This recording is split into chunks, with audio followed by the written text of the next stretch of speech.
Je m'appelle François Leroux, dit Cardinal.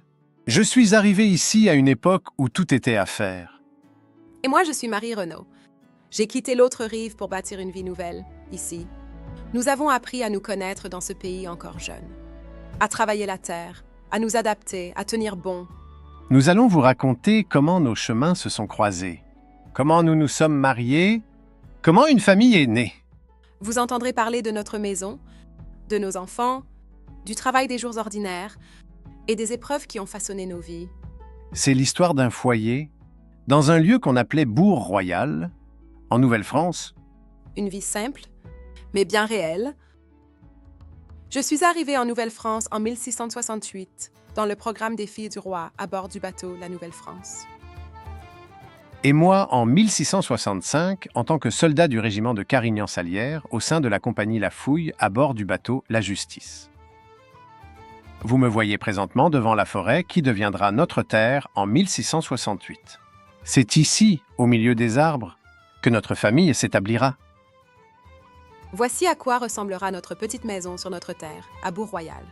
Mais avant que tout cela ne prenne forme, il fallait bien se rencontrer.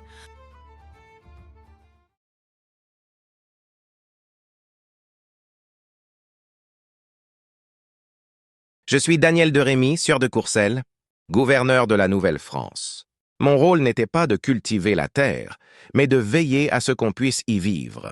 Assurer la sécurité, maintenir l'ordre, défendre la colonie et permettre à ceux qui s'établissaient ici de le faire sans craindre pour leur famille. Pendant que les colons défrichaient, nous tenions la frontière. Pendant qu'ils bâtissaient des foyers, nous cherchions à préserver la paix ou à la rétablir. La Nouvelle-France ne s'est pas faite d'un seul geste, mais par l'effort conjoint de ceux qui gouvernaient et de ceux qui travaillaient la terre. Avant François et Marie, ce pays avait déjà une longue histoire. On y venait depuis Cartier, mais surtout pour en repartir. Pendant des décennies, la Nouvelle-France a été une entreprise fragile, portée par le commerce des fourrures, par des compagnies, par des hommes seuls, plus attirés par le profit que par l'enracinement. On explorait beaucoup, on habitait peu. Puis vint un changement.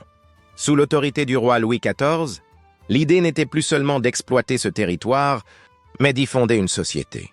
Des soldats pour assurer la présence, des familles pour faire durer, des femmes venues pour que la vie prenne racine, des terres, comme à Bourg-Royal, pour bâtir autrement que dans l'attente du départ. C'est dans ce contexte que François Leroux et Marie Renaud sont arrivés. Non pas pour passer, mais pour rester, s'y établir et fonder un foyer, une famille, une colonie.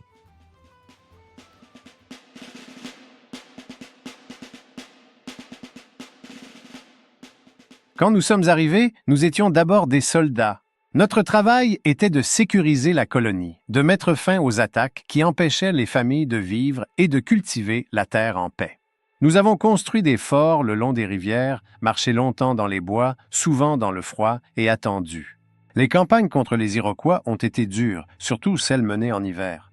Ce n'était pas une vie de gloire, mais une vie de discipline et d'endurance.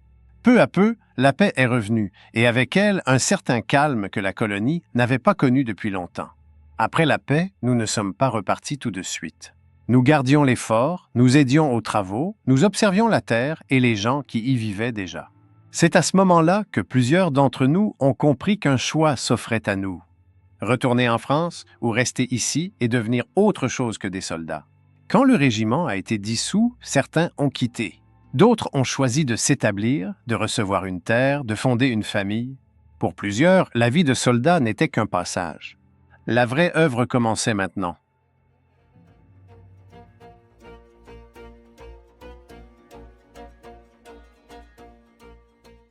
Quand les soldats sont arrivés, ils n'étaient pas tous destinés à repartir.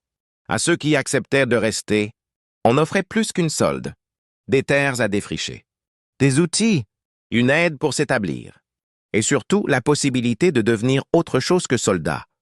Un habitant, un père de famille, un homme attaché à ce pays. Ce n'était pas une promesse de richesse, mais une promesse d'avenir. On leur demandait du travail, de la patience et la volonté de faire durer ce qui, jusque-là, n'avait fait que passer. Tous les hommes n'étaient pas des soldats. Certains hommes vivaient déjà ici en tant que coureurs des bois. Les coureurs des bois vivaient loin des établissements, souvent pendant des mois, parfois des années. Leur quotidien était fait de déplacements constants, de portages pénibles, de nuits passées sous des abris sommaires et d'une attention constante portée à la nature. Ils dépendaient du territoire pour se nourrir, se déplacer et survivre. La forêt n'était ni un décor, ni une ennemie, c'était un milieu exigeant qu'il fallait apprendre à comprendre. On marchait longtemps, on observait beaucoup, on parlait peu. La vie se réglait sur le rythme des saisons, des rivières et des rencontres. Mais la vie de coureur des bois n'était pas une aventure solitaire idéalisée. Elle reposait sur les relations, l'échange et l'adaptation. Le commerce des fourrures exigeait patience, respect des usages et compréhension des alliances. Beaucoup apprirent des peuples autochtones des façons de voyager, de s'habiller et de vivre en forêt. Cette existence offrait une liberté certaine, mais au prix de l'isolement, de l'incertitude et de l'absence de stabilité. Peu restèrent coureurs des bois toute leur vie. Pour plusieurs, ce fut une étape, un passage entre la France quittée et la terre qu'on finirait par cultiver. J'ai vu arriver des jeunes femmes venues pour se marier et fonder un foyer. Mon rôle était de les préparer à cette vie nouvelle. Citation de Marguerite Bourgeois, religieuse et fondatrice de la congrégation de Notre-Dame. On les a appelées les filles du roi, mais avant tout, c'étaient de jeunes femmes. Elles arrivèrent souvent seules, sans fortune, parfois sans famille, avec pour tout bagage l'espoir de refaire leur vie. Le roi leur offrait un passage, un soutien pour commencer et la possibilité de fonder un foyer. Mais ce qu'elles apportaient ici valait bien plus que ce qu'on leur donnait. Elles ont transformé une colonie d'hommes en une société de famille. Sans elles, il n'y aurait pas eu de maison durable, ni d'enfants pour faire durer ce pays. À notre arrivée, on ne nous a pas mariés tout de suite. On nous a logés, protégés, observés. On a appris à connaître le pays, et les hommes aussi. Le mariage venait après, quand on jugeait que c'était le bon choix.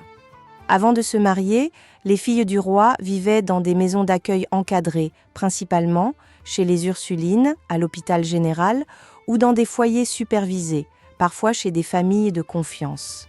Ces lieux offraient logement, nourriture et encadrement moral. Nous vivions en groupe, sous la surveillance de religieuses ou de femmes respectées de la colonie. Ce cadre visait autant à les protéger qu'à rassurer les autorités et les futurs époux. Elles pouvaient rester quelques semaines à plusieurs mois selon les occasions de mariage et leur propre choix. Puis un beau jour, j'ai rencontré François.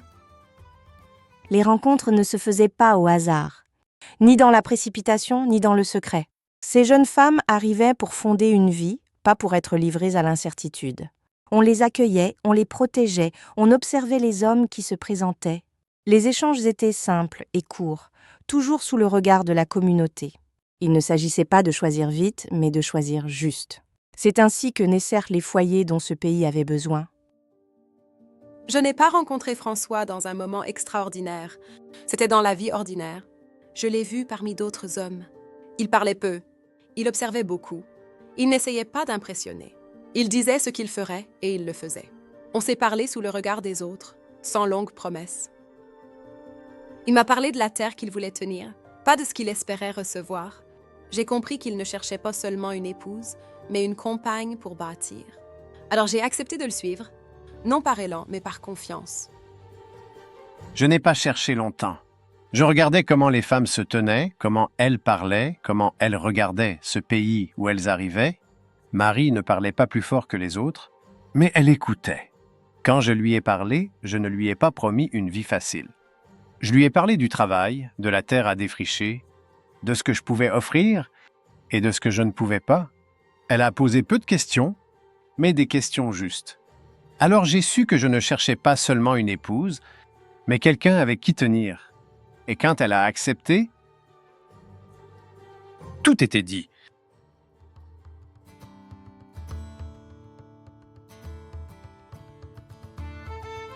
À cette époque, on n'apprenait pas à parler fort, on apprenait à tenir.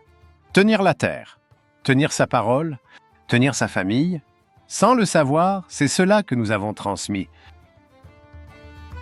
La vie ne se passait pas seulement dans les champs. Elle se tissait ici, autour de la maison. C'est entre ces murs que les journées prenaient forme. On y partageait le pain, la fatigue, les silences aussi. On y apprenait à attendre, à écouter, à se soutenir. La maison, ce n'était pas qu'un abri contre le froid. C'était le cœur de la famille. Mais ça, c'est une autre histoire.